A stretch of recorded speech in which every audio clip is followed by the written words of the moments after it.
Alrighty, hello everybody. Good afternoon. Thank you for joining us here today. My name is Faraz Zaghab, the program manager here at the Jerusalem Fund. Again, thank you for joining us today, whether you're in person or virtually. This is our first in-person event since COVID has started, so we're excited to see start off with such an excited event. It brings together all of the programs that we work with here in the Jerusalem Fund, from culture to education and the humanitarian link. With the American Friends Service Committee, new anthology, Light in Gaza, Writings Born of Fire. It imagines the future of Gaza beyond the cruelties of occupation and apartheid. It imagines what the future of Gaza could be while reaffirming the critical role of Gaza in the Palestinian identity and history and liberation. This book reading is the second of their US tour, by the way. And again, many thanks to the American Friends Service Committee for their partnership. And now I would like to welcome the speakers who are here with us today. Asma Abu Mad, who is an economic development and social inclusion specialist working to address issues of gender, development, and climate change in the agriculture sector. Her research interests focus on the care economy, women's collective organizing in economic sectors, the private sector, socials accountability, and the intersection of Palestinian political, agriculture, and environmental identities. And we have Yousef Al-Jamal, who is an author, journalist, and translator. He has published widely and is the co-translator of Prisoners' Diaries, Palestinian Voices from the Israeli Gulag, the translator of Dreaming of Freedom, Palestinian Child Prisoners Speak, and a translator, co-author of A Shared Struggle, Stories of Palestinian and Irish Hunger Strikers. He is also a PhD candidate at the Middle East Institute at Sakarya University, Turkey. And finally, we have Jihad Abu Salim, is a scholar, writer, and public speaker, completing his PhD in History and Hebrew and Judaic Studies joint program at New York University. He has worked with AFSC since 2018. He contributed to other anthologies, including Gaza as a Metaphor and Palestine, a Socialist Introduction.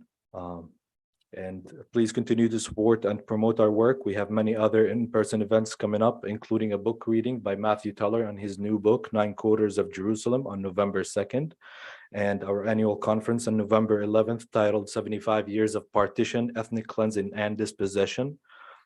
And finally, for the year, we have our much anticipated bazaar on December 10th, with many Middle Eastern vendors joining us. We hope to see you there and your families. I will now hand it off to Siham Rashid, our Executive Director. Thank you, Faraz. No problem. And thank you all for being here with us today. We're very excited to kick off our in-person events with this very important event in partnership with the American Friends Service Committee. I would like to thank Jennifer Bing for contacting us in order to partner for this event. And today we will be speaking about Israeli occupation, colonization, and apartheid. Light in Gaza, Writings Born of Fire as a project, and the ideas therein, challenge the blockade Israel has imposed on Gaza and represents an example of intellectual defiance and resistance. It shows that ideas, passages, poems, and verses cannot be contained and besieged beyond Israel's fences and walls. In the words of Jihad Abu Salim, who is the co-editor of the book, Israel can besiege our bodies, but cannot besiege our minds, spirits, or words. In their chapters, essays, and poems, the authors explore the central question: can a better future for Gaza be imagined as a part of a broader vision for ending the Nakba through return, restoration of rights, and achieving justice?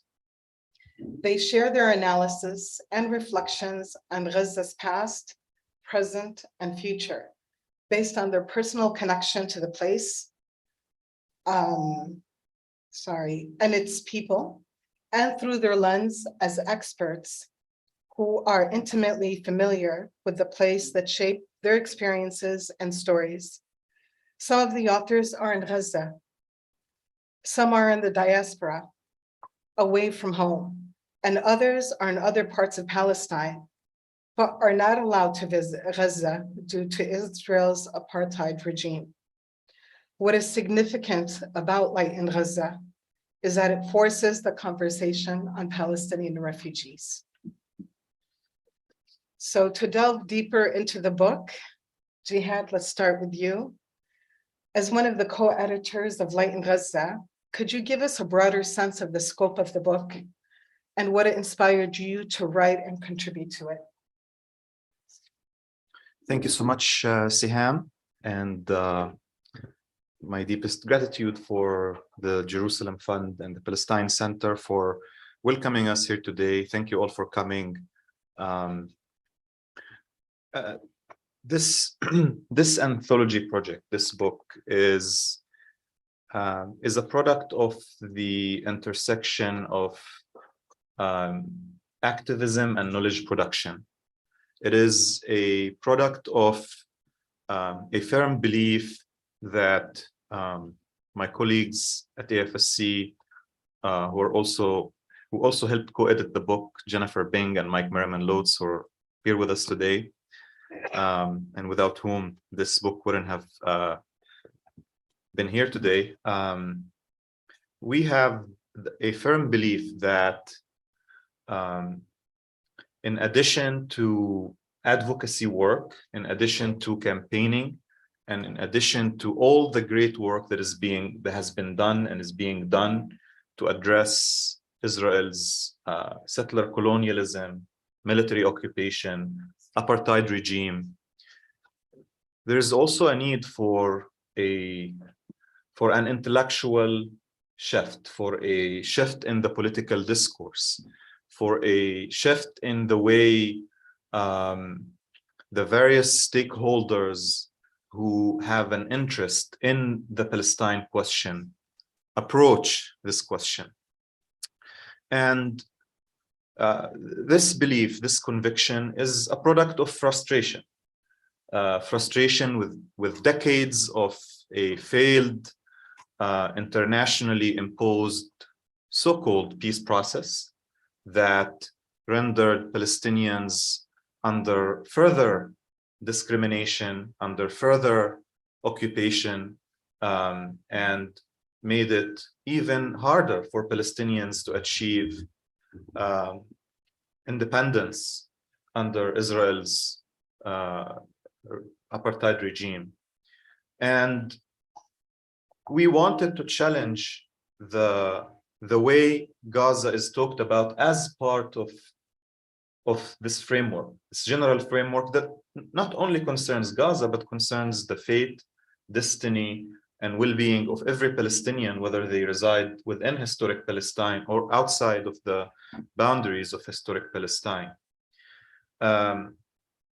And we have been engaged, we as in me and my colleagues at the American Friends Service Committee, and I personally, before I joined AFSC, we have been engaged in different kinds of work, initiatives, and projects that try to bring Gaza back into the focus of the media, of even the Palestine rights movement in the US and beyond, governments, officials, politicians, academics, because Gaza suffers from this occasional attention that it's given, unfortunately, only during Israel's seasons of heavy bombardment, the spectacular violence that we see on TV every few years, the bloodbath. But the conversation about Gaza needs to continue beyond the bloodbath, because once Israel stops dumping bombs on our families and friends in Gaza, the violence continues in other manifestations and other aspects. It continues through the blockade. It continues through the restrictions. It continues through the subtle and explicit measures and policies that are put in place to make our life impossible. And in that context, we have done a lot of projects as part of the Gaza Unlocked campaign, the campaign that is behind this book. It's an AFSC campaign that works on shifting the narrative around Gaza and hopefully changing policies that concern Gaza in the US and beyond. And we have conducted a lot of speaking tours, invited Palestinians from the Gaza Strip to the United States to talk with people within the movement, outside the movement, and we work with, and in order to achieve the goals of creating this narrative shift and policy change, we center the voices of Palestinians on the ground in Gaza. Because if Israel put these fences and walls to prevent us from seeing our families, to prevent Palestinians in Gaza to leave, travel, learn, get medical treatment, we live in a world where ideas cannot be stopped, cannot be confined, as you mentioned in your introduction, and cannot be limited by these walls and fences. So there is no excuse. There is no excuse to forget Gaza. And there is no excuse to put Gaza on the shelf and say, we'll figure Gaza out later. And this has been the approach of the international community. For whatever considerations, whatever intentions, the life and death in Gaza have been managed as part of the blockade. But also we believe that it's not just about the blockade. The blockade is yet another chapter in a longer history of aggression and of crimes against the Palestinian people. A longer history that intensifies with an important moment, that is the Nakba, the catastrophe that befell Palestinians in 1948.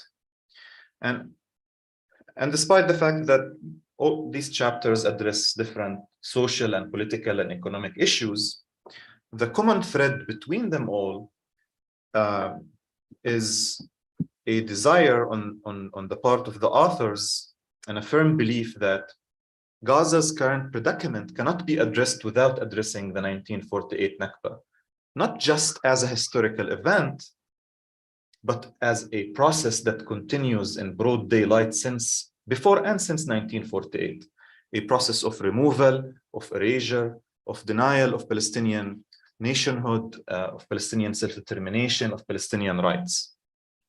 And this is what, in answering the question that you asked, how can a future of Gaza be imagined as part of politics that are about ending the Nakba?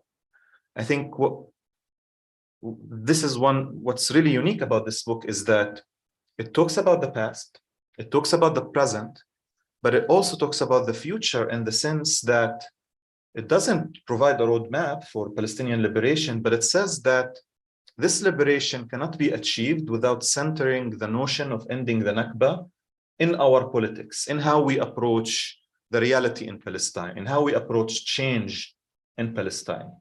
Because as we were finalizing the manuscript in May 2021, we suspended our work, and I talk about that in the introduction. And things happened that were pretty, sad and bloody. And what happened in May 2021, the events that led to the escalation and to the confrontations on the street and the uprising and everything, were scenes on live television and on social media of settlers backed with the full force of the Israeli state, trying to remove people from their homes in broad daylight. So when we say the Nakba is continuous, that's what we mean. It continues in Sheikh Jarrah, it continues in the Naqab, it continues in the West Bank, in Masafir Yatta, and it continues in the Gaza Strip, because the Gaza Strip is a small territory, only 140 square miles in terms of its area, and 2 million Palestinians live there, 70% of whom are refugees. Their homes villages, towns, and property are just right across the fence that was created after the 48 Nakba. And there is no talk about their future. There is no talk about their destiny. This number is going to double in 30 years. The Gaza Strip will be home to 4.8 million Palestinians. What's going to happen? You know, they justify the settlement project in the West Bank based on natural population growth, but nobody is talking about the fate of Palestinians in Gaza. So to sum up, this is what this book is about. It's an intellectual exercise in reflecting about the past and the present, but also about what kind of politics do we need to center in order to think about the future. And those politics are about ending the Nakba. Well, thank you, Jihad. As you say, the Nakba continues. But when we speak to the average individual, the average American, when we talk about Nakba, occupation, what have you, it's outside of the frame of the reference. And I think what's so vital about Light in Gaza, and as Cynthia Enlow, a feminist scholar, writes, that the personal is political. And I think this is what's very unique about Light in Gaza. It combines both. So you have the human story, and you have, of course, the politics, the political, even though it is very individual or personal is political. And you're absolutely right. We need to challenge the way that Gaza is talked about. And I think this book actually offers that, because it also goes into the lived experiences of the authors. So from there, I'll turn to you, Asma. Asma had a very long journey coming to the US. It took her about 16 hours from Gaza to Egypt, 16 hours. And for us, time is everything. But our time is always controlled, whether it's through checkpoints or borders and what have you. But, and we are very grateful that you are here with us today. Asma, in your contributions, you have two. One is we hold on to our phones, and the other one is Lost Identity, the Tale of Peasantry and Nature.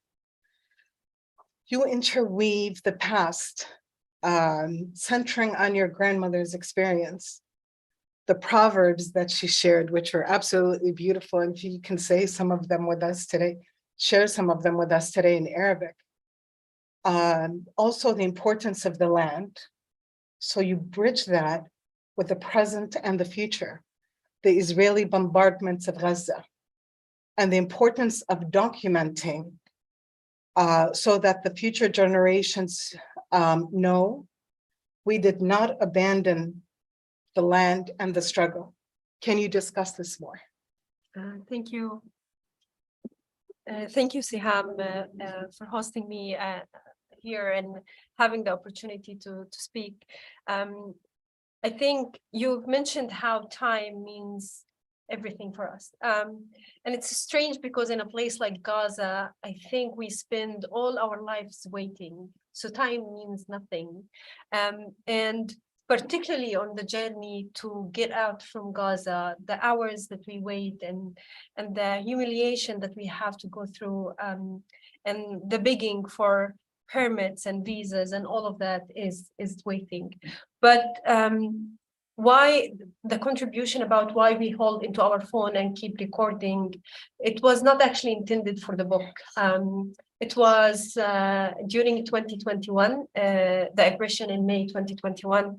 And that time, the 2021 aggression was a time where, for me personally, I really felt it's much easier, it's much peaceful to die than continue experiencing that every single day.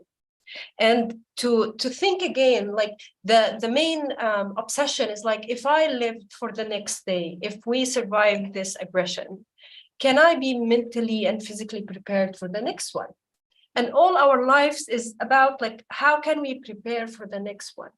How can we survive? Like, do we even have an opportunity to have a plan?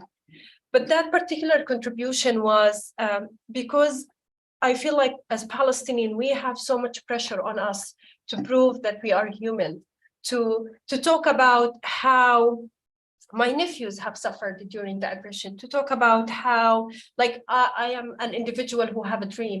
We are under constant competition, kind of like to prove that we are worthy of giving a few times or a few seconds of airtime to tell our story.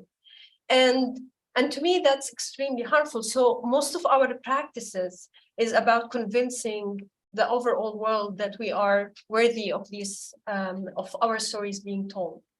And I've written that piece because I didn't want the discourse to go that way, because I realized that our present will become the history for our future generation. And if we are not documenting our present, our future generation will not see the history from our own perspective. What we have experienced, the story that we have gone through, that when an individual take the opportunity to immigrate from Gaza, that did not come as easy decision as possible. That came as a consequences of experiencing Israel policies and oppression over so many years. And I wanted to write that. It came, like, as you said, it intervened with the other contribution about the lost identity. When Jihad and I talked about writing that contribution to the book, I honestly felt like I didn't have anything to contribute. Like, I work in women economic justice, I talk about agriculture, and it's very hard to think about agriculture or the environment within the political discussion when it comes to Palestine, particularly when it comes to Gaza. And he's like, he was like, you know, you do things on the ground and it's worthy to be listened to. So I decided to embark into that journey of remembering what my grandmother used to tell me. And I come from a Bedouin community. So, like, settlement in one place is not something Bedouin community are accustomed to, but like her constant words to me and my other cousins was, she would say, "Ya jidda hijr trab wala hijr dahab," which is like, granddaughter, like a lab filled or covered with soil is more important than a lab covered with gold. And I've never understood, like, what does that mean? Like, how could you, like, deny gold, you know, and, like, you know, embrace soil? And I think, like, in her words, like, she conveyed so much wisdom that at that time of my life, I was too naive to understand it. And the more I, you know, worked in the field of agriculture, the more I interacted with farmers, the more I understood how her words are extremely important. Historically speaking, a farmer, particularly a Palestinian farmer, was not doing the act of farming to have a livelihood. It is an important part. The economic security that comes from farming is very important. But historically speaking, a Palestinian farmer was practicing political mobilization, was a social agent that tried to build a system of solidarity within the village life so that they can have economic sustainability. So they practice an economic model that is that we are lacking these days, that the whole capitalist system is taking away from community that is under siege, the community that is derived from accessing their resources. And also, like, historically, the Palestinian farmer attachment to the land was something that, you know, keeps them going, that it's a way to say that we refuse the British taxation during early of 20th century, saying that we refuse injustice. And that identity has been lost over the years, because during the Nakba, the Gaza Strip that we know now, which is poor in terms of natural resources, suddenly have a threefold of the population and a very limited natural resources. And the people, the farmers who used to own a land, who used to be proud, who used to, like, you know, produce and have this, like, economic independence, suddenly became refugees, suddenly became people who ask for aid. And that have deprived a lot of Palestinians from the ability to determine their own destiny, the ability to say no to things that is not, suitable for them, things that is not agreeing with their lives.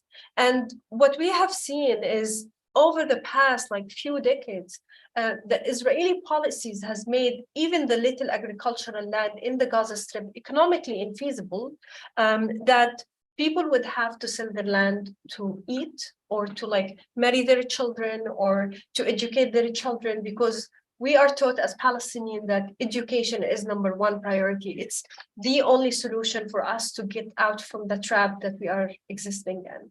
And I think in my journey of looking at that contribution, like one parallel that was extremely shocking for me to see how that at the early of 20th century, when the Zionist has started like settlement in Palestinian agricultural land, most of the young Zionists at that time did not want to engage in agricultural labor.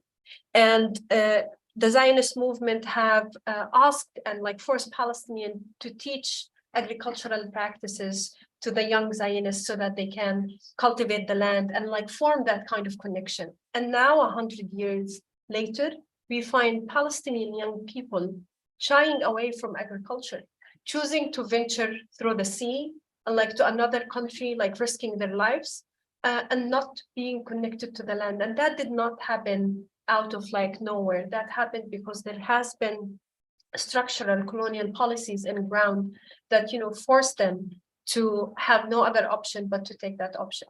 So that kind of contrast is really harmful. It's an attempt to erase what my grandmother used to tell me, what our Palestinian folklore is telling us on a daily basis on how we can protect the environment, how we have been always practicing environmentally friendly practices. Yes, you're absolutely right. I mean, we're very proud. We always talk about the indigenous knowledge is so vital. And I think we saw this here. I think there were fires in California and the firemen and women were not able to, what's the word, to control it.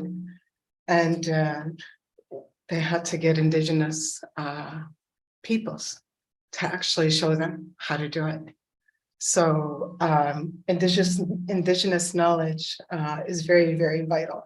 And talking about agriculture and its importance, Yousef, I think it's important as well. And this is why we say, it's very important to put the personal stories out there. You wrote something here which says, buffer zones in the Gaza Strip should be terminated and removed completely. This includes the buffer zone imposed by Israel on the eastern side of the Strip, which deprives Gaza of more than 1/3 of its fertile land. Palestinian farmers have had their lands and crops destroyed repeatedly, and their produce sprayed with chemicals for no reason. I mean, this is information that's not out there for your everyday individual. And like I said, a lot of, I think there are two issues. One is what Asma and Jihad talked about, the dehumanization of the Palestinian people. Once you dehumanize, it's easy to continue to control. And this is ongoing. And but I will go now to Yousef, actually. Yousef's contribution. Yousef's contribution is called Travel Restrictions as a Manifestation of Nakba. Gaza, the path forward, the path backward is the path forward. And Yousef, you write about how travel restrictions have shaped the lives of millions of Palestinians, starting with the Nakba. So the Nakba is very centered throughout the book, which of course continues today. You center your mother's experience in 2012. And that's another thing, by the way, about this book, is it really centers women, mothers, grandmothers, aunts, and so forth. And their stories are told through their children and grandchildren. So you sent her your mother's experience in 2012, where after 12 years of Israel rejecting her application for a permit to visit her family in Jericho, her permit was finally approved, and how she overstayed her visit by 32 days, a day for each year she spent in Gaza, prohibited from leaving. You write, imagine she violated her permit to stay in the town that was her home. You also sent her your sister Zainab's experience and how, due to travel restrictions, she was not able to receive the medical treatment as required. Can you talk more about this? Okay, thank you very much, Siham, for the introduction. Thank you, the Jerusalem Fund, for hosting us, and thank you, AFSC, for bringing us back to the United States to talk about Palestine and Gaza, or Palestine from Gaza. I think one of Israel's main objectives was to destroy the fabric of the Palestinian society, families. And this has started in 1948, where Palestinian families and connections and ties have been extremely shaken due to the ethnic cleansing and occupation that started in 1948, and it's ongoing up until now. So the concept of ongoing Nakba is very present in the chapter, but also throughout the book, to tell people that it's never over. You know, we've been under Nakba and occupation and military occupation. Our rights have been violated for the past 73 years, and it's still going on. The siege is just the last episode, and it's getting worse every day. But again, we cannot talk about the siege in Gaza in separation from the Nakba. It's all connected. Gaza is Jerusalem, Hebron is Jericho, Jaffa is Rafah, and this is the notion of the book, to look at the collective Palestinian aspiration and thinking of how we can imagine a future in Gaza without siege, without restrictions, where we as Palestinians, regardless of where we come from, can come together and think together. The reason I focus on personal narratives and experiences, I think it's important for readers who do not know much about Gaza to understand how the ongoing Nakba is impacting families, so that they can relate, you know, to our own experiences under siege. Because very often when we talk about Gaza, we talk about statistics, and Palestine, we say, oh, 5 Palestinians were shot dead in Jenin, or 250 Palestinians were killed in the Great March of Return, for example. But you know, it's true, there are statistics, but these are people and families and stories. We have histories, we have aspirations, we get frustrated, we joke, you know, we're just struggling there. So I wanted to tell these stories so that people could relate to our experiences. And again, the story of my family is not unique. It's the story of every single Palestinian in Palestine and the diaspora. The division, the fragmentation, travel restrictions. We have always lived with these difficulties under occupation, and it's getting worse every day, as I said. So I start from 1948 because I think this is a central year that shaped the future of my family and future of the Palestinian people in particular. And the story of my family is a representation of the larger picture, that is the Palestinian society, Palestinian people. It starts in 1948 in a village called Aqir near Ramle, where my family was ethnically cleansed, and my great-grandfather was killed in the village, defending the village from Zionist militias who invaded the village and kicked Palestinians out. So soon after my great-grandfather was put to rest in the village, our family was divided and fragmented and sent into refugee camps for the past 73 years. So half of my family ended up in the West Bank. The other half of my extended family ended up in the Gaza Strip. My mother comes from the West Bank. She was born and grew up in Bethlehem and Beit Sahur, and now her family lives in Jericho. Maybe Saeed knows them. We have always had good relationship with the Iraqis.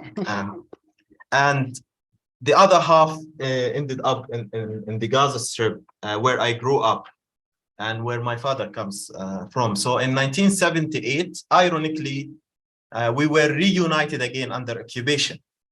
So for 17 years, since 1948 until 1967, 19 years, almost 18 years, our family was not able to connect because we were divided into two. And when Israel occupied the West Bank and the Gaza Strip, finishing the job, as they put it, we were reunited under occupation, and we were able to see each other at the time. So accordingly, there were visits between, our extended family, and my father was able to visit the West Bank and Beit Sahur and Bethlehem, where he met my mother and fell in love and got married to her, and then she moved to Gaza, and she had to change her Gaza ID. I mean, share her West Bank ID. And now she has basically she needed to change her address so that when she, applies for something, when she wants to get a bill here or there, any paper, it was easier for her. But she didn't understand the implications of that. It meant that she needed a permit whenever she wanted to go back to the West Bank to see her family. So in 2002, the year 2000 exactly, the second Palestinian Intifada broke out, and it was extremely difficult. It became extremely difficult and even impossible for Palestinians in Gaza to get permits to visit their family in the West Bank. So it took her 12 years to get a permit to visit her own family. And again, in 2003, her father passed away. In 2008, her mother passed away, and she was not able to get a permit to participate in the funeral procession, which was an hour away, because an Israeli officer decided that she was a security threat, or she didn't deserve to have a permit. And again, this is the story of tens of thousands of Palestinians. It's not unique. I'm sure every single Palestinian who has family in Gaza and the West Bank can relate to these experiences. The reason she was given a permit is because, I created some abroad, like media abroad, writing about her experience and getting some human rights organizations to do advocacy work on her behalf. And as Siham mentioned, she got a 4-day permit, and then she overstayed according to the Israeli law. But again, they're not interested in Palestinians from Gaza, it's overstaying in the West Bank. What they do, they just throw them back to Gaza.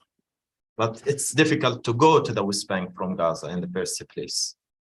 And in 2015, she was granted another permit because her eldest brother passed away. So there are very exceptional cases when Palestinians from Gaza can get permits to go to the West Bank. Only when my mother has a first-degree relative dying in the West Bank that she was granted a permit. And again, she was lucky because there are a lot of people who never get these permits in the first place. In 2019, she got another permit to go to Augusta, Victoria in Jerusalem for cancer treatment. And she was only allowed to go to Jerusalem. She was not allowed to go to the West Bank. And some of my family members, my uncles and aunts who are, I think, above 40 or 50, it keeps it changing, were able to get to Jerusalem on Fridays under the cover of praying at Al-Aqsa to meet her. So that was her only way of seeing some of them. She was not allowed to go to the West Bank herself. And she worried that if she violates the terms of the permit, that she wouldn't be given another permit. Because again, there are a lot of families and people who get a permit to have the first chemotherapy session, but not the second one. And they are blackmailed to collaborate with Israel in return for getting these permits. And there are hundreds of people, patients, who passed away just because they did not get the permit. waiting for Israeli permits, especially cancer patients. So my mother was lucky enough to get the permit, although, you know, she waited 12 years to get a permit to see her family. But for patients, you know, they do not have the luxury of waiting. And this is the story actually of my sister, who in 2007, she needed a minor surgery that was not available in Gaza due to the siege. And she applied for an Israeli permit to go to Jerusalem, and she waited for 1 week at the hospital. And after 1 week, she was denied a permit for security reasons. And her health got really deteriorated. And the Rafah crossing with Egypt was shut down at the time. So she had to wait for a few more days. And when it was open for the last time, I guess, before the siege was officially imposed on Gaza in late June, she got out of Gaza, and 2 days later, she had the surgery in Cairo, but her body was too fragile, too weak to handle it. And she passed away. She was 26 years old, newly married, working for UNRWA as a teacher, and she lost her life. And again, bringing her body back to Gaza was a struggle because the border was shut down. So my father and aunt who were with her would drive her body from Al Arish Hospital, 50 miles away from Gaza, to the border in order to get her body into Gaza and bury her there. They were sent back twice because the border was shut down. And then on the third day, they were allowed to cross through the Karm Abu Salim crossing, which connects Gaza with Egypt and today's Israel. And as they crossed, an Israeli soldier asked my father, "Why do you cry? All of us will die," he said. You know, these are the same soldiers who prevented her from receiving medical treatment. And again, it's not only patients, it's not only, you know, mothers trying to be with their families. It's not only students, for example. You know, there are thousands of stories about students who struggle because of travel restrictions and you know, trying to go outside Gaza to seek education and prove themselves. There are dozens of students who lost their scholarships waiting for the borders to be open. Every day, and again, this is ongoing. In 2013, I made 4 failed attempts to leave Gaza. And on the 5th time I was able to leave Gaza, I almost lost my scholarship in Malaysia. There are people actually who lost their scholarships. And then going back to Gaza is also a struggle. And Asma knows more recently, she has more updates about this, you know, leaving Gaza and the struggle. And it takes us forever to get to Gaza, 2-3 days sometimes on the road. Usually it's a 5-hour drive if we want to travel through Egypt. And again, traveling through Egypt is not, through Israel is not even an option, because we know with young people, we'll never get that permit. There, maybe 1% of Gaza's population can get that permit. So we even do not try. But again, this situation is very tragic. There are ways to go around it, and there are hopes that we can end the siege. You know, even like individually or collectively, meeting our family members, ironically, in other countries. I did that in Jordan. I was able to see some of my West Bank family, my aunts and uncles, for the first time in 14 years, in 2014 and 2017. My aunt didn't recognize me. She didn't know me. She left me as, you know, a little child, and she just started guessing wrong names. And again, it's ongoing. The same aunt saw her son 2 weeks ago in Jordan after 13 years. He lives in Australia. And again, like my flatmate last week, he left Istanbul on Tuesday. He made it to Gaza on Sunday. And he was at the airport because the next day was a national holiday in Egypt, and he was not able to enter Egypt. He was held at the airport. So to say that the Nakba is ongoing, the situation is tragic, but at the same time, we're trying to work out ways to overcome these challenges. And one way is being here, like telling these stories. It's very tragic to tell these, to relive the trauma again and again. But again, there is also hopes that there is a change, and maybe we can talk more about this, the shift in discourse and advocacy that could be done. Last time we conquered Capitol Hill with Josh and Helena, and the AFSC is also doing a lot of great, initiatives and campaigns to shift the discourse on Palestine, to reach out to politicians who are willing to listen to the Palestinian side of the narrative. I'll stop here. Yeah, no, thank you very much, Yousef. I mean, I have a few points there. One is, and I was talking about, the average individual really does not understand context. When we talk about settler colonialism, apartheid, Israeli occupation, and basically what we hear from you is that, Israel controls every aspect of Palestinian life. There is a travel and permit regime. And this also, of course, applies to the West Bank. So children going to school, teachers trying to, also get to school, accessing healthcare, accessing family,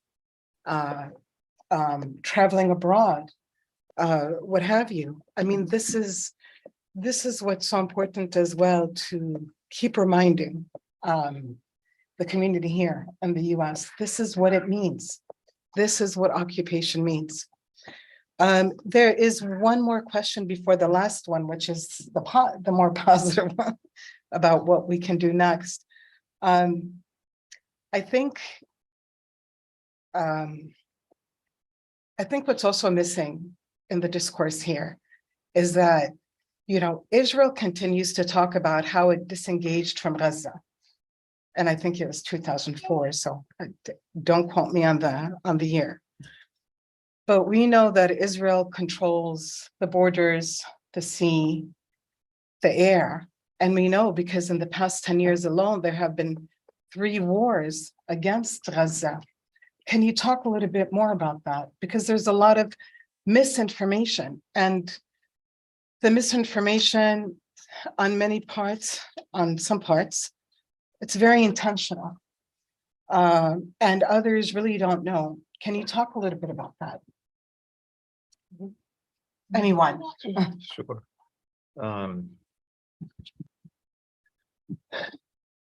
I mean, and there has been a lot of legal talk in response to the claim that Israel withdrew from Gaza due to the disengagement in 2005, and we can go on and on, explaining why Israel is still considered the occupying power, given that it controls the population registry, it controls Gaza's airspace, it controls Gaza's shore, it controls Gaza's crossings, and interferes in every significant aspect of people's lives. Controls the imports and the exports, controls the economy, the currency. So, I can go on and on how the extent to which Israel controls life in Gaza and contributes to complicating that life as part of its measures to collectively punish people there and render life impossible. But also, I think, in addition to this conversation, and shout out to the youngest of the audience. And in addition to this conversation about, whether Israel is the occupying power, I think what this book tries to do is to open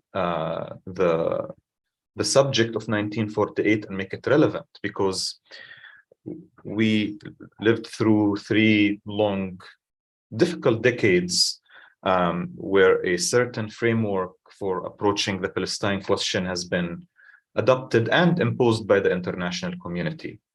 A framework that views its departure point as 1967 and dismisses anything before 1967 as irrelevant. And this is the reason why this framework failed and continue to fail and will fail completely and doesn't lead us anywhere, because nobody wants to have this conversation. I mean, Palestinians have been saying that for a very long time, for decades. 1948, the refugees, the right of return, and not just for symbolic reasons. It's not that, you know, Palestinians, it's you know, just talk about the right of return and the refugees because they want to be stubborn or because they are not interested in a solution.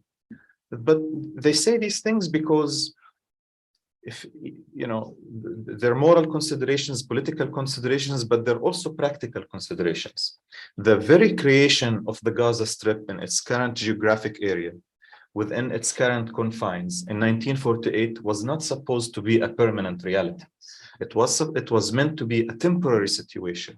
People in Gaza after 1948, throughout 1949 into the early 1950s, did not think that they would spend 70 decades as refugees within the confines of the Gaza Strip. And those who are from towns and villages and cities on the Gaza district side of the fence were also disconnected from the rest of historic Palestine as well.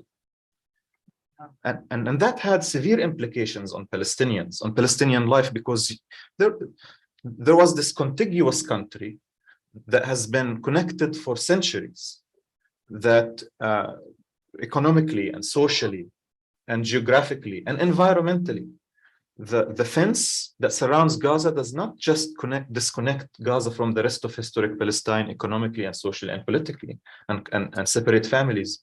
There are dams that are placed to capture the water that flows from the Hebron Mountains into the Mediterranean Sea, forming what is the ancient Gaza Valley, which is dry now because Israel steals even the water that is supposed to flow into the Mediterranean Sea.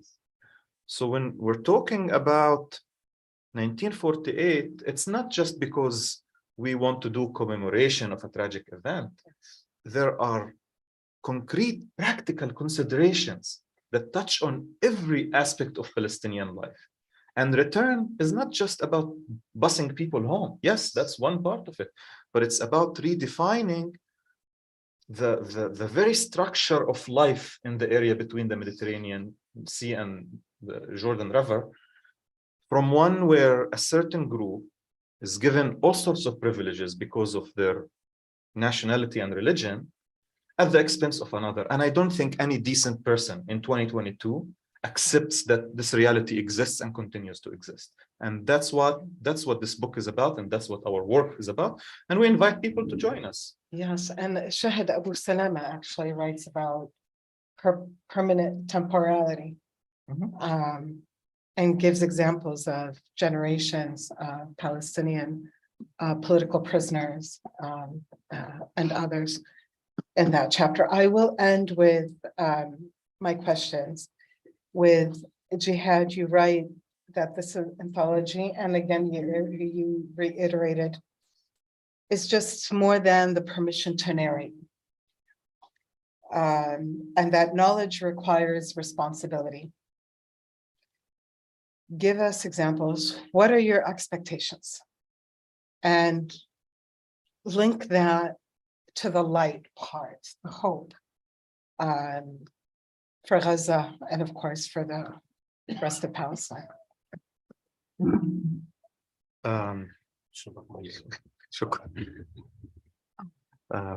But you mentioned already activism. Yes. Or I mean, the question can be for anyone. I was quoting Jihad, but Asma, Yousef, I'm sorry. Yeah, the question is for any one of you. Can you jump in? Yeah, of course. I think to honestly reimagine the future, we need to reflect on how intentional and conscious our acts are. And that kind of like consciousness of like, what do we do and how do we help is something that is very, very fundamental. And I understand, like, whenever we participate in discussions that talks about the cruel reality of Palestinian in Gaza, people feel that kind of like they are hopeless, they are helpless, and they don't know what to do. And if that's the feeling of someone who, you know, enjoy 24 hours of electricity and a clean water and so on, what do you imagine the feeling of people out there? And we do not have the luxury of giving up.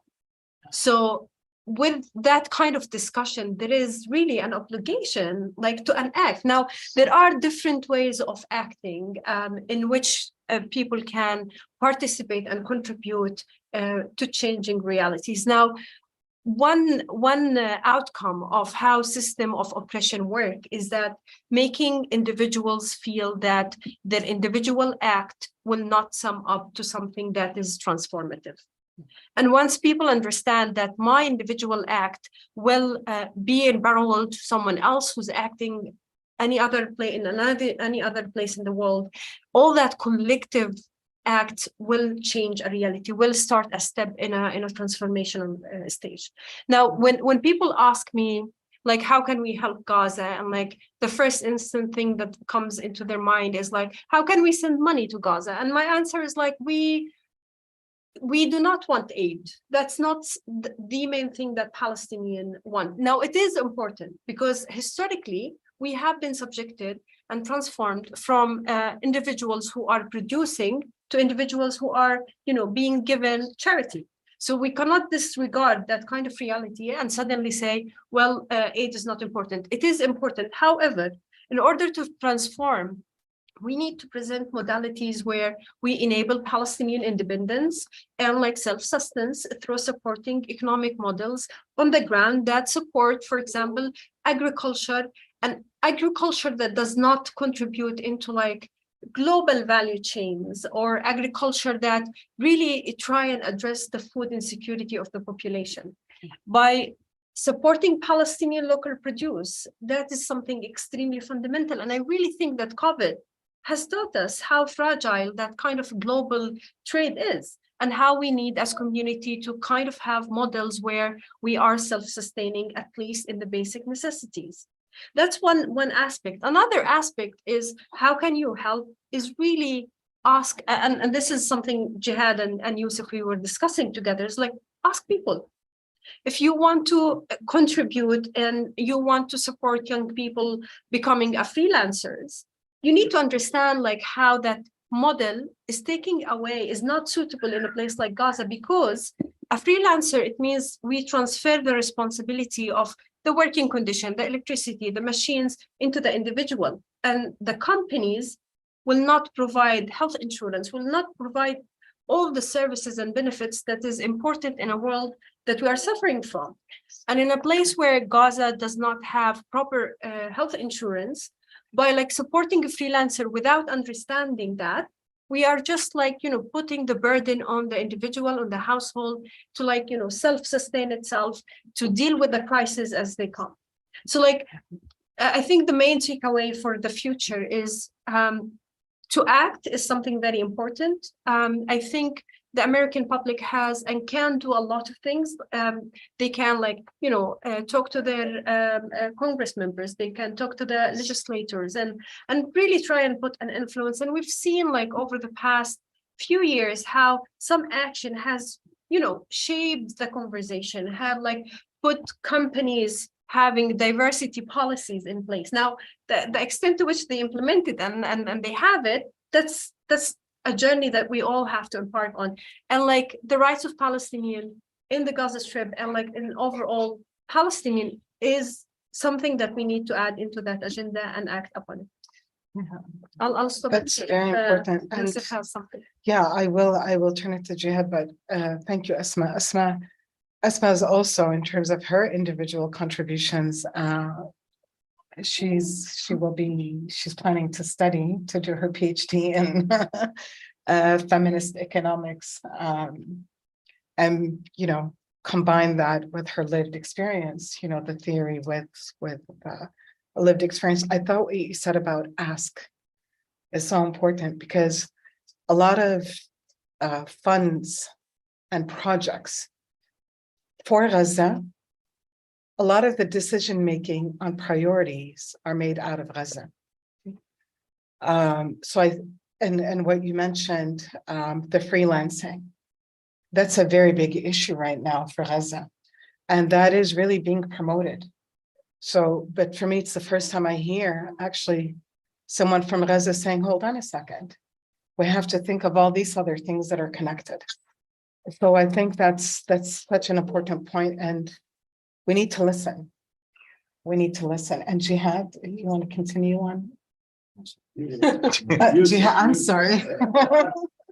Yousef. Okay, so I will go back a little bit to what Jihad was talking about. What Yousef was talking about, Israel's withdrawal from the Gaza Strip, and Jihad has provided different examples of how Israel still controls,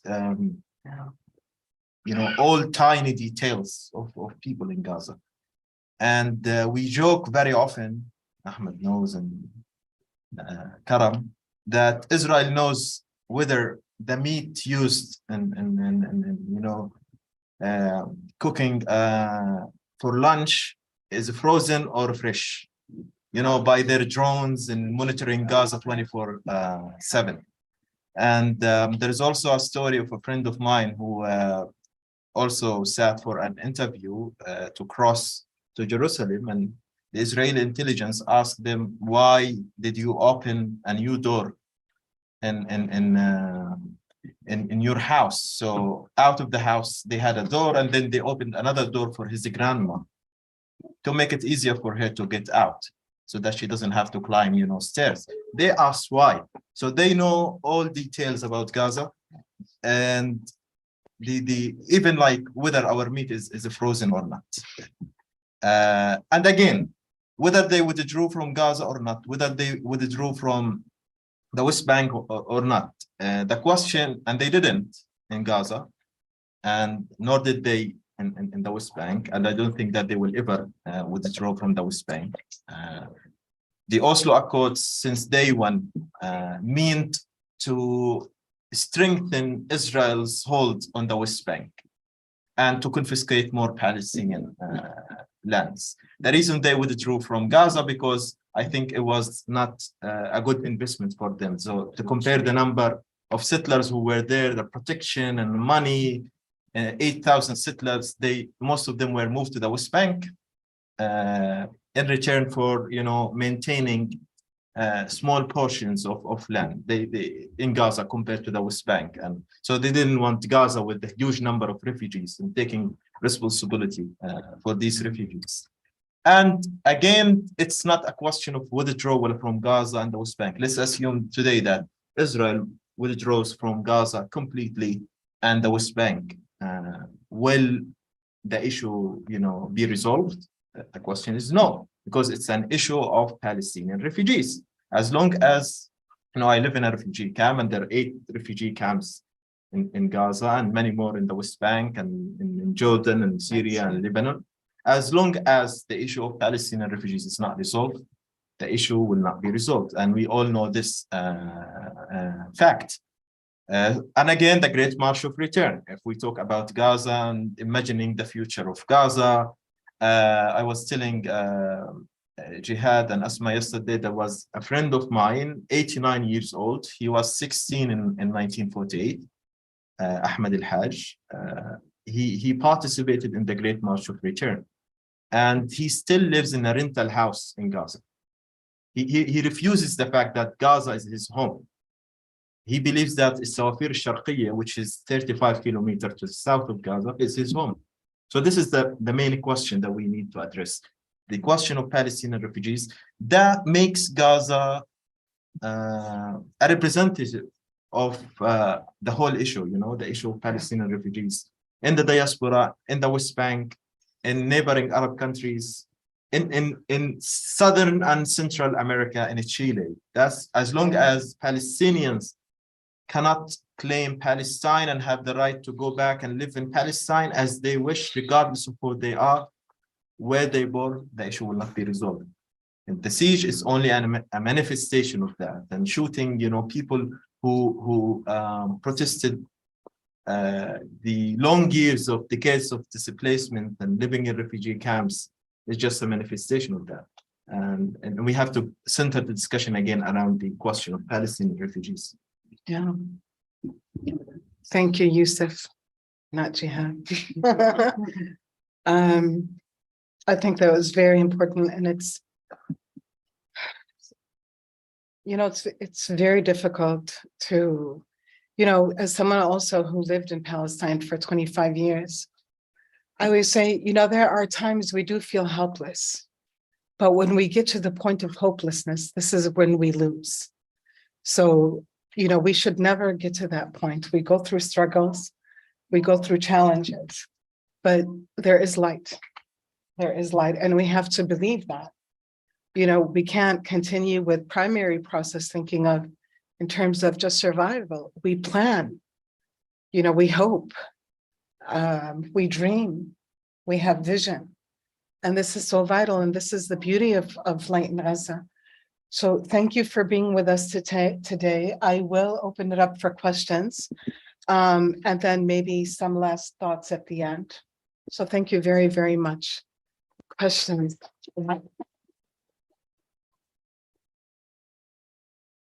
Saeed. Saeed. Here, you can use mine. Hello. I Thank you. I just want to welcome you. And it's amazing to listen to your compelling presentations, all of you. And I look forward to reading your book. I haven't read it yet, but I will read it for sure. I grew up in a village, so it's all peasants around me and so on. And forever, I could never understand or convey or explain this connectedness between a farmer and his or her land and so on. It was always beyond this. I mean, you mentioned a bucket of earth is more valuable than a bucket of gold. And we have the same thing, in my village outside Jerusalem. I'm from a Badis, so that resonates in what you said. I want to ask you, Asma, a quick question about the role of women in farming. I mean, you talked about how the land is shrinking. Israel uses all kinds of methods to destroy the land. They flood it. They do all kinds of things, not only deprive it of water, but they also flood it. So I just want you very briefly, if you can, explain to us about the role of women in farming. Thank you. Great. Thank you, Said. Can we just take a few questions and then this way we can have the speakers respond to all. There was someone else. Yes. Can you come up here for the microphone? Sorry, my eyes are still a bit. Oh, Salam.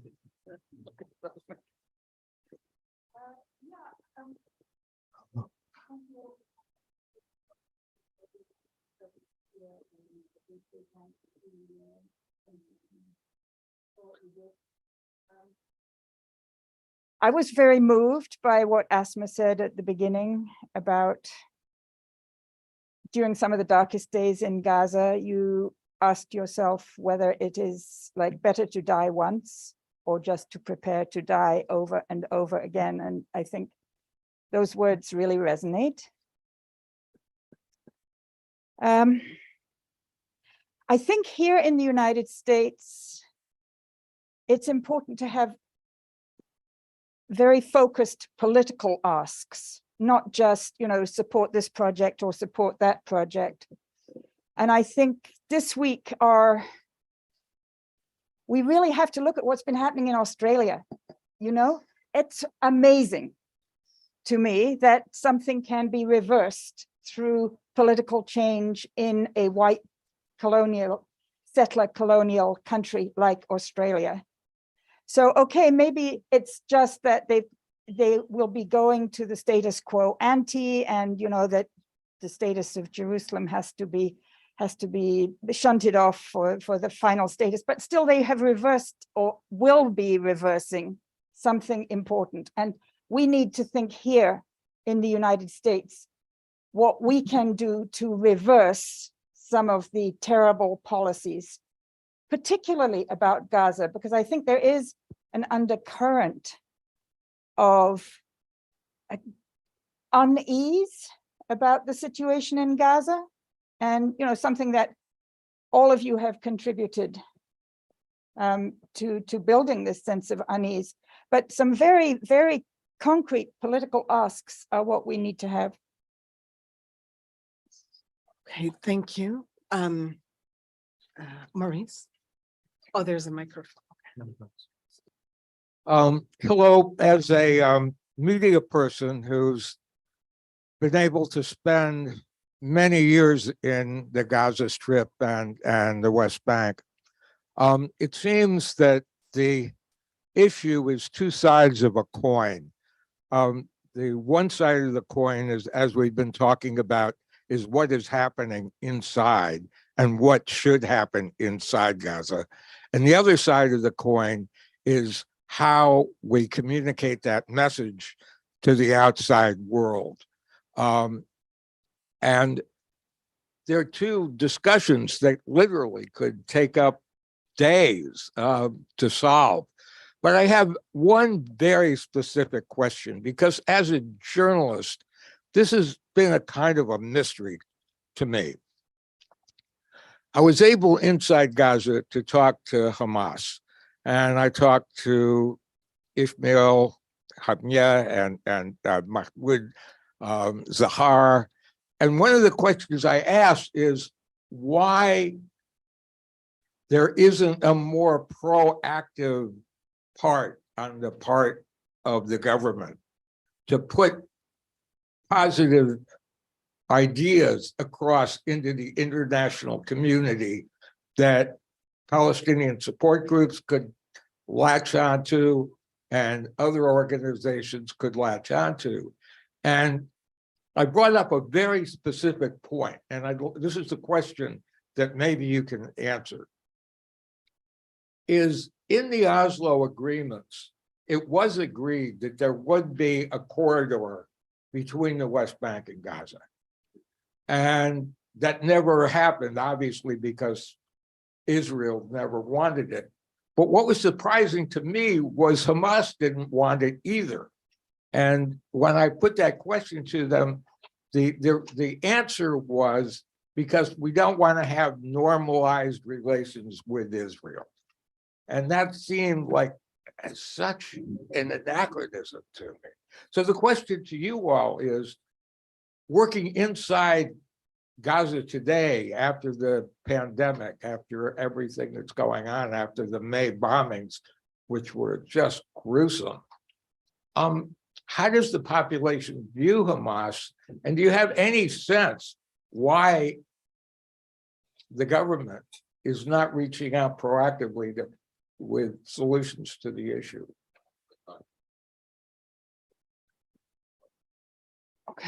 Okay, so we have 3 questions. And if there are more, we'll just wait for the other questions. So the first was Saeed to Asma about the role of women in farming. And then there was the question about, we need to be more specific in terms of asks. What asks, given that as the US, we give Israel $3.8 billion a year in military aid, maybe discussing that. And then the question about Hamas, or the role of Hamas. Yeah, feel free. Just responding to Saeed's question, Palestinian women has played like a huge role in rural and village communities, but the documentation of that role is usually narrated through like songs and tales and like proverbs, rather than actually documented through rigorous research. So oral history tells us about the role that women has played as agricultural workers, as even like owning farms or leading agricultural farms, as also like the driver for connecting villages together and residents together.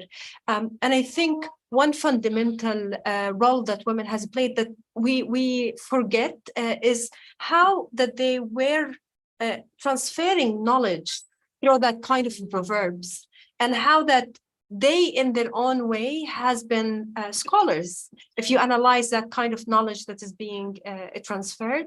Now, that role has shifted over the past decades.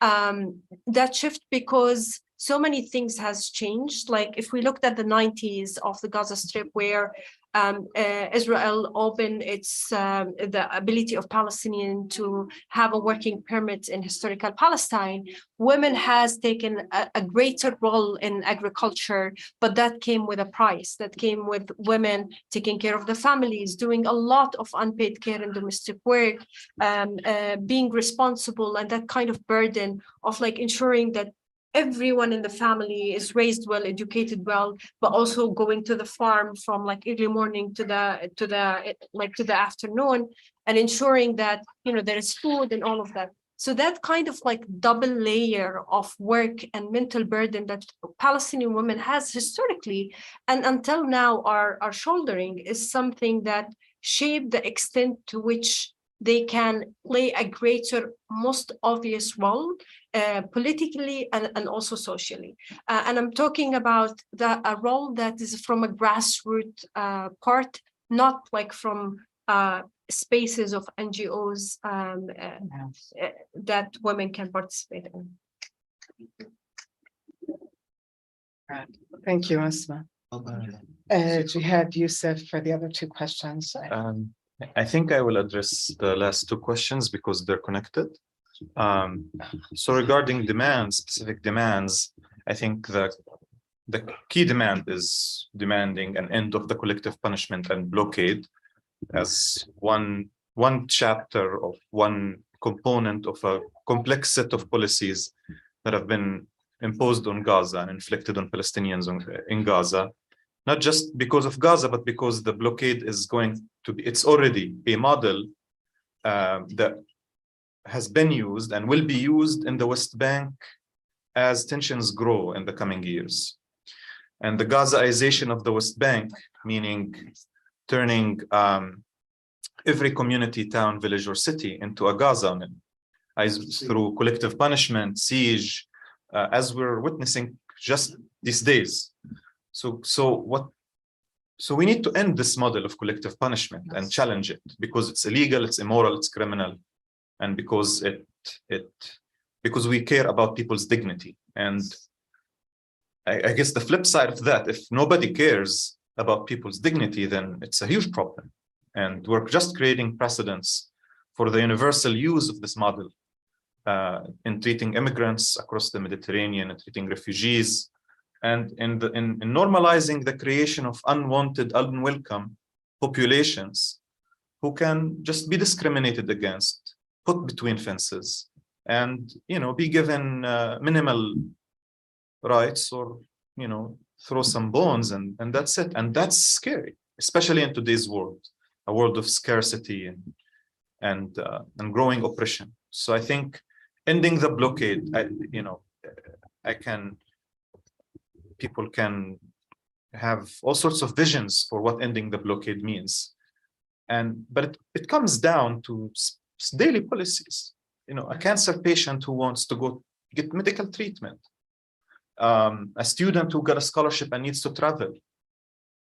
I think there are many specific ways in terms of freedom of movement, in terms of trade, in terms of entry and exit of imports and exports and people and electricity and water and spare parts for sewage treatment plants.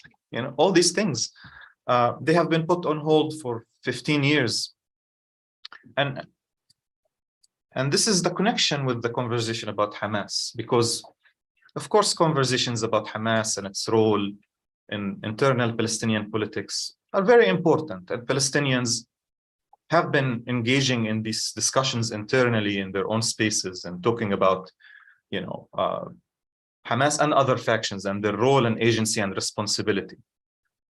But we are in the US, and in this context of the United States, where we are today, where we're talking today, I think to only focus on the responsibility of Palestinians, and I think this is something that, like I said, it's being talked about. Assuming that if Palestinians, create whatever sort of change that you and I or anybody here views positive, that they will be met halfway with positive response from the international community, from the United States government, from Israel, I think we could be a little bit delusional, because let's put Hamas aside and look at the West Bank. Mahmoud Abbas and his government have given Israel everything Israel would expect of a Palestinian leader: security coordination, pacification of Palestinian communities, collaboration in every arena or aspect. And none of the demands of Mahmoud Abbas have been met or respected. And Israel only treated him with cynicism. And so I think, like, to assume good faith on the part of Israel, if Palestinians do this or that. I can talk about Hamas changing the charter and finding a bunch of English-speaking, young people who represent its ideas or positions in a much more, in a light way, in the international arena, and trying to approach solidarity organizations. But I think that there is a deep problem with the general approach of all parties, especially the ones with power, who hold power, and have the ability to respond or lack thereof to Palestinian steps. So I think this is something that we need to pay attention to. Yes. Just Yousef, if you have anything. Yeah, I think also we need to remember that there were also more Palestinians, factions and individuals who objected to the Oslo Accords. From within Palestine and the diaspora, there were resignations. Edward Said called the Oslo Accords the second Palestinian Nakba. Within Palestine and diaspora, other Palestinian factions halted their PLO memberships, for example, and they were critical of the Oslo Accords. The Oslo Accords did not fail because I think Hamas were against, for different reasons, against the Accords. I think they failed because Israel even refused to implement the Oslo Accords. They had different plans to bring the PLO leadership and cage them in the West Bank and Gaza, and give them some municipalities, the most, so that they could run, water and sanitation affairs of the Palestinians. That was the maximum plan designated for the PLO. And now we no longer hear about the PLO, so it's only about the PA, or Palestinian Authority, that has swallowed the PLO. And I think this was also the final goal and plan of the Israeli government. Again, there were also, as you had mentioned, attempts to, I think, change the discourse. The 2017 document by Hamas, and there were also other attempts to talk to the EU indirectly or directly, and the US. But again, I think a large portion of Palestinians in the diaspora also objected to the Oslo Accords, and they still do, and they will continue to do that. It's as long as the issue of Palestinian refugees, as I mentioned, is not addressed, we will also keep going in the same cycle. Yes, and I think it's important that we talk about, for example, ending US aid to Israel, because it's used to besiege Palestinians in Gaza, also to hold Israel accountable. We see every day Palestinian, children being kidnapped and snatched from their families, and the whole dehumanization process that is going on for us to be able to move forward. Thank you. Do we have any more questions? Okay, there's one right there and one right.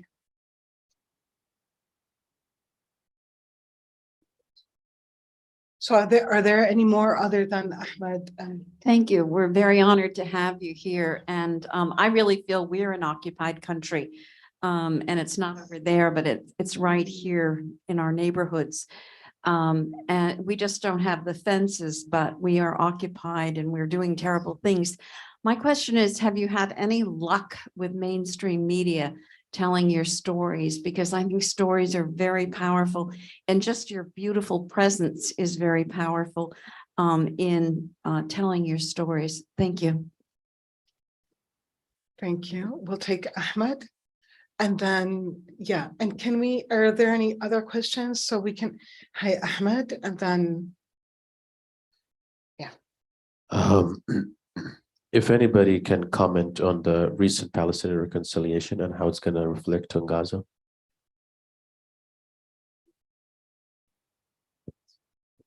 I just had a comment, not anything else. First of all, thank you for reliving your traumas and sharing it. And I think as someone who's not from Palestine and who hasn't experienced this, I feel that being still about reading and writing all the press releases about you all, I feel that being specific is not possible at times, because when you're living generational in the same thing, how can you be specific when everything in your life is this? So I think when we ask questions also, we have to be sensitive towards you all, because you all are living that. We can be from outside and say that be specific. This is what you want, tell us. No, it's not how it works. I personally feel that. So no, we cannot be specific about it.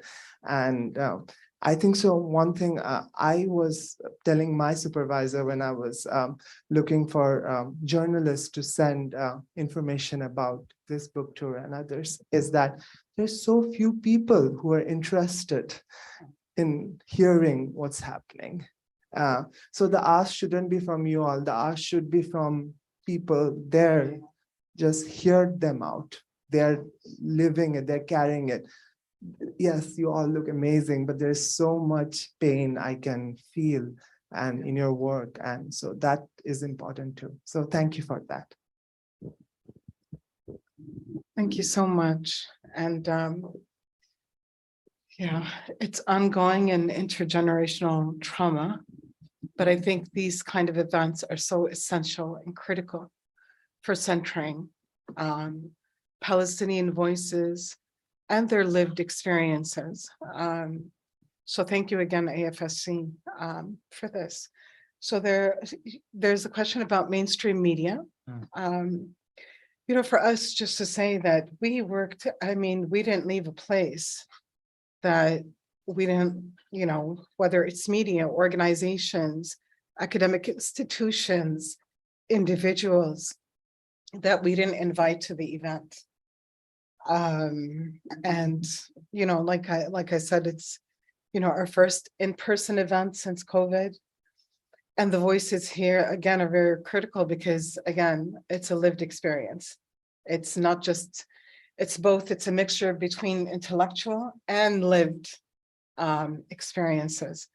So it was vital to hear the voices directly, the Gaza voices. So, but, if any of you have anything to say on that, and then there was a question from Ahmed about the expectations regarding the reconciliation process or your reflections on that.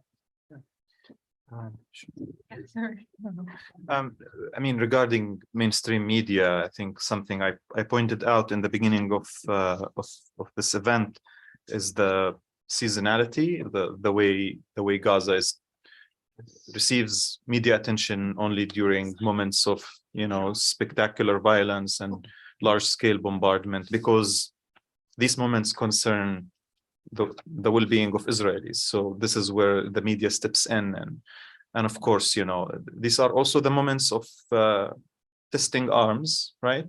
So everybody starts paying attention, and that's what we have been trying to challenge.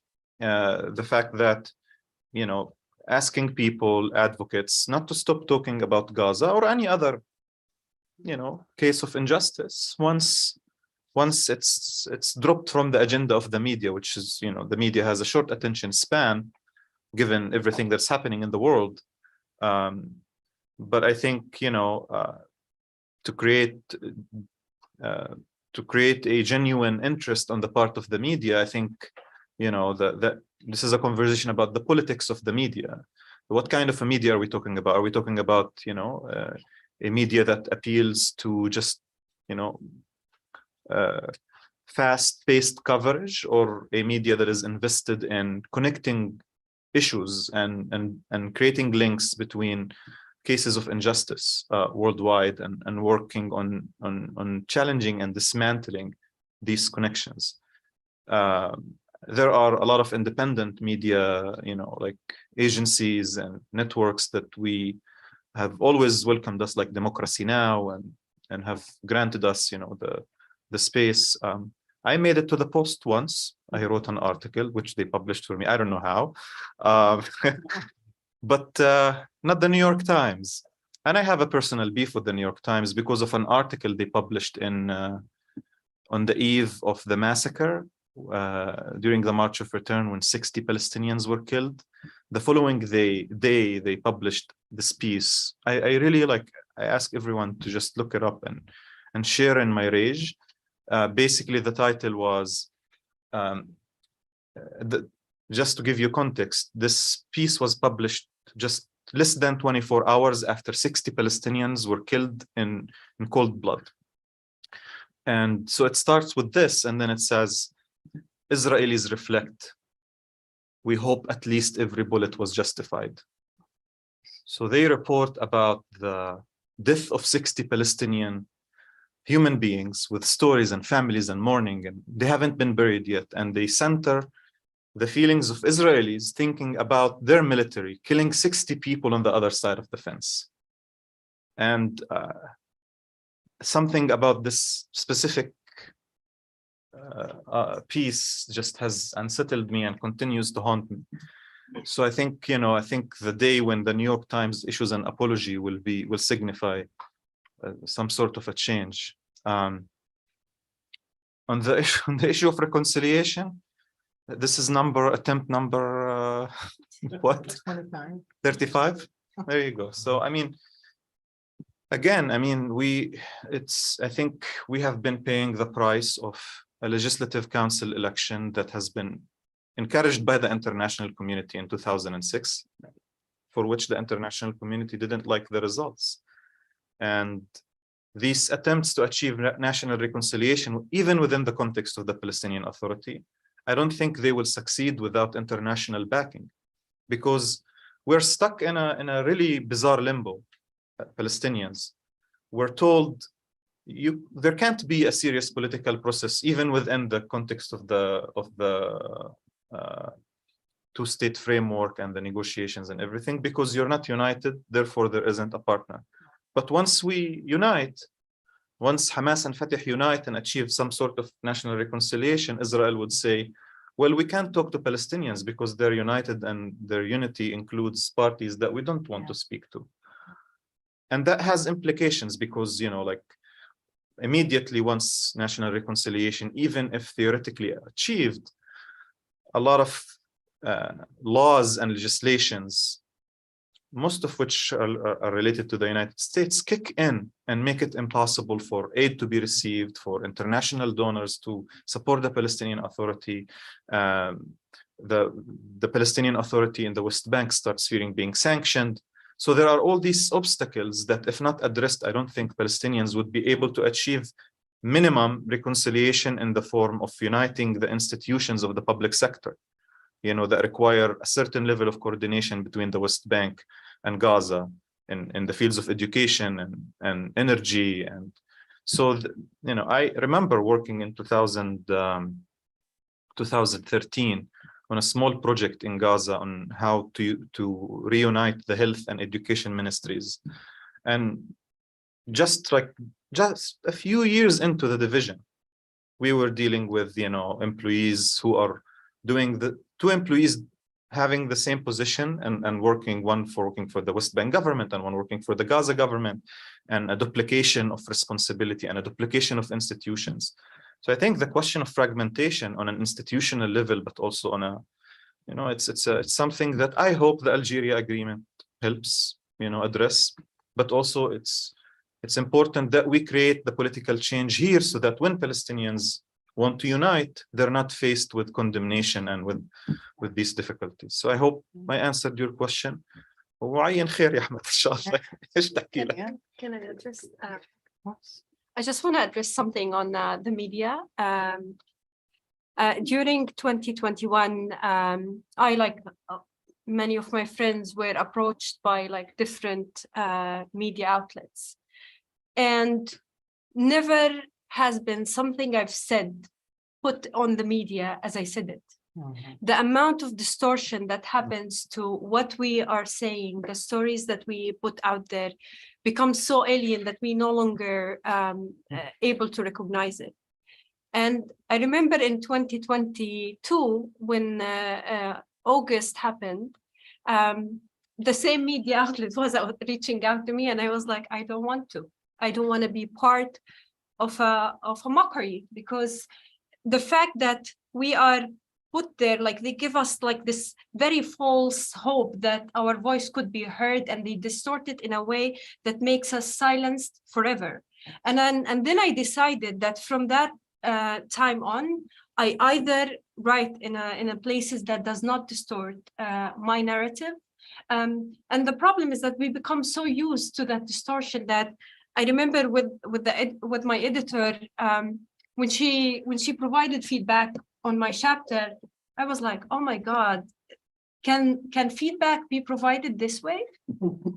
It was really shocking for me that it was not like, mocking my weak English, because English is not my first language, and like changing the words that I use intentionally because this is what I want to convey. And that experience with this book, with this chapter, taught me that I can't say no. And it's extremely powerful that in some points we can say no, because if they don't want to hear, it's fine. We will find ways of like, having our stories being told. I think mainstream media has been terrible to the Palestinians. We can talk more about this. The New York Times is not fair to the Palestinians, although they reviewed the book. They said a few positive words about Still. they're not fair to us, but we are fair to them. But I also see some cracks in the wall. So it's not about mainstream media only, because Palestinians have been successfully utilizing alternative media and social media outlets. And now that's why, for example, Facebook has been cracking down on Palestinian content, Google, Amazon, etc., because they know it's effective. And for example, if we talk about the 2012 offensive on Gaza, I watched this report that put it this way, that it was the first war declared on Twitter, but also lost on Twitter, because Palestinians have won it against Israel. And the hashtag Gaza under attack was used many more times than Israel under attack, for example. And this is good because Palestinians on the ground, an increasing number of Palestinians on the ground, know how to use, social media. They speak different languages. They have their phones and record. As Asma said, they send the information out to people all over the world in different languages. Rifat, I think, got to the New York Times one time. Yeah, he did. Last year, one of the contributors to the anthology. Jihad got one time. Congratulations. I hope you get more. But I think creating alternative media is more important than waiting for mainstream media to report the names and images of almost 60 Palestinian children who were killed last year. Our own media that is not censored. There are different projects in Gaza itself. For example, We Are Not Numbers, where people tell their stories and share their stories without censorship. Their websites and platforms that welcome our narrative as it is. Having this book and telling these stories without censorship and publishing it and making it available to people to read is equally important. Good, thank you, Yousef. I mean, we're very familiar with sound bites and, censorship and how that's sound bites taken out of context. And as Palestinians as well, I mean, we are very capable of speaking on our behalf. And this is also one of the issues with mainstream media. You will always have someone else speak on our behalf. Yeah. So anyway, thank you all very much. I just have a few announcements. And thank you for the speakers. You are a light in Gaza. The last time I was in Gaza was 2017, and I hope to enter again. Because no matter the devastation that we feel, believe it or not, I know that every time I enter and I leave Gaza, I always leave with hope, because that's the sense you get from the people in Gaza. And so thank you very, very much. So a few announcements. We have, I think, 7 or 8 books left. Please buy the books. And we have the authors here who can sign. My colleague Ruqayya can help you with purchasing the book. The second quick announcement is that you have this text on your seats. I should have said this at the beginning. But yeah, please follow instructions here and text. And the third, and for those who are watching us live stream and couldn't make it here now, the authors will be at Bus Boys and Poets at 5:30. Which one, Jennifer? On K Street at 5:30. So we hope that you can join us there today. Thank you very much. And you can just hang around and have buy the book and have the author sign. Thank you very much.